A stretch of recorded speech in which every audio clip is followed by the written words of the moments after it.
Resolution D. We're on the home run now. Implement the recommendation of a new scrutiny panel to hold the student leadership team to account. We only have 2 questions. First one, you have 3 minutes to explain why conference delegates should vote for or against this resolution. 3 minutes. Against campaign to go first, please. Thank you. Students should vote against this resolution since it provides scrutiny for the leadership team. But as we heard, the people with the authority in the association now are the Board of Trustees. They are the body responsible for running the association. And as far as I can see in the proposals, there is no scrutiny at all of that board. We have heard how important the board's role is and all the things that they're responsible for. There should definitely be a mechanism for accountability to the members of the association.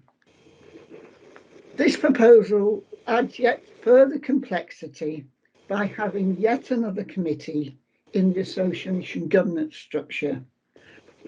We have problems already with communication, as has been indicated with the review, between members of the board and the Central Executive Committee and the other volunteer organised groups of the Senate Reference Group and the Central Committee representatives.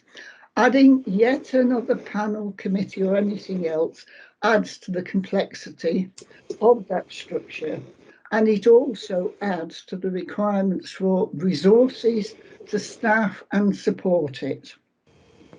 It is proposed in this proposal to have 2 student members from the Student Forum, but yet again we see that the proposal to have appointed students, in this case 3 appointed students. So without trying to be totally repetitive, it is the same question about how they are appointed and by whom. There is this very clear danger of appointments being made by the same people to appoint people like them. This is well researched as known as groupthink.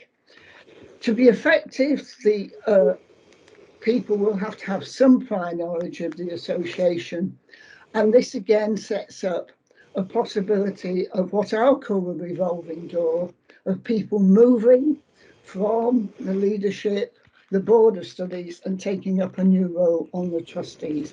This does not give diversity. An annual effectiveness review should be a requirement for the SLT. It should be approved by students and approved. And finally, the SLT should be accountable to the students who elected them. And questions and discussion in that aspect is absolutely vital for it to work. Thank you. Thank you, Sandra. And the For campaign, please. Thank you, Jackie. The Students' Association is run by students for students, but how do we make sure that the students running it are acting and behaving in the best way to represent and fulfil the needs of our student body? Accountability is important to ensure that our student leadership team takes responsibility for the commitment and promises they make to the wider student community. Being an accountable leader is no easy task, but we believe it's important to encourage our elected representatives to lead by example and take responsibility for the outcomes of their actions, decisions, and behaviours.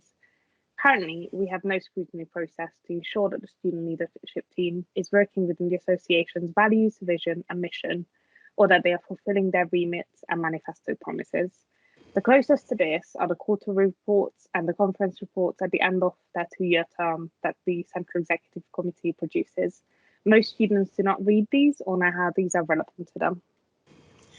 The proposed scrutiny panel, which would consist of 6 to 8 members drawn from the Student Forum, the wider student body and the university, would report to the Board of Trustees and the wider student community as a system of accountability. This would be a two-way process where the student leader could get feedback on how they're doing and address issues or problems that need to be resolved. The Board of Trustees can also recognise the work of the elected representatives do, while offering additional direction, intervention and support. We ask that you support this resolution to ensure that our student leadership team does what they promise and act in the interests of the wider student community, while strengthening the openness and transparency of the Open University Students' Association. Thank you. Thank you, Fanny and Kate. And the ultimate question this evening is, what is the alternative to a scrutiny panel? With only 2 minutes. And the for campaign to go first, please. Thanks, Jackie. So the recommendation of holding the student leadership team accountable is vital to ensure that our student leaders work effectively and appropriately. One alternative to the scrutiny panel would be to bring in auditors as outside consultants, but there would be costs involved in this. This is really the only other way of doing it. You either have it internal scrutiny or external scrutiny. Of course, the other alternative is that we continue with the status quo that we currently have and not hold our student leadership team actions and behaviours accountable. This would prevent an opportunity to recognise issues or problems early so that intervention, help and support could be offered. Elected student representatives would be able to act and behave as they wish if their report at the end of term and each quarter was present and fit for purpose. There would be no way of making sure that the Students' Association values and visions were adhered to or followed. The scrutiny panel would be a more cost-effective than the auditor's alternative, providing a proactive and consultative approach to accountability. Therefore, we ask students to vote for this resolution to approve a scrutiny panel to be established. Thank you. Anybody else? Nope. Thank you, Fanny. And the against campaign, please.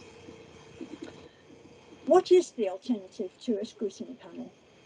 Well, I have 3 suggestions, and there could be more if I had more than 2 minutes. Annual effectiveness reviews, for example, are commonly used throughout the OU to scrutinise the performance of decision-making bodies. We would suggest that the association adopts a similar process for the student leadership team and for the Board of Trustees, measuring individual and team performance against an agreed set of parameters.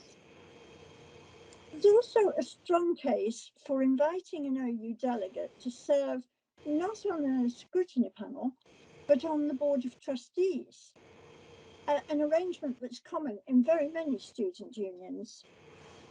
Our association president and an elected student council member serve on the university's governing body, and a reciprocal arrangement whereby a university delegate would serve as an association trustee would bring new strength and expertise to the board.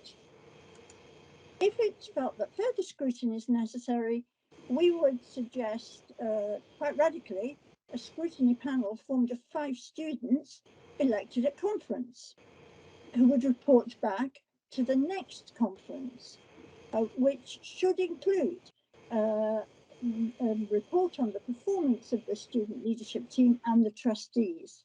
And in the interest of transparency, we would suggest that every conference should include a live Q&A session with the association president and the chair of the trustees. Thank you, Barbara. And that brings us to the close of the debate.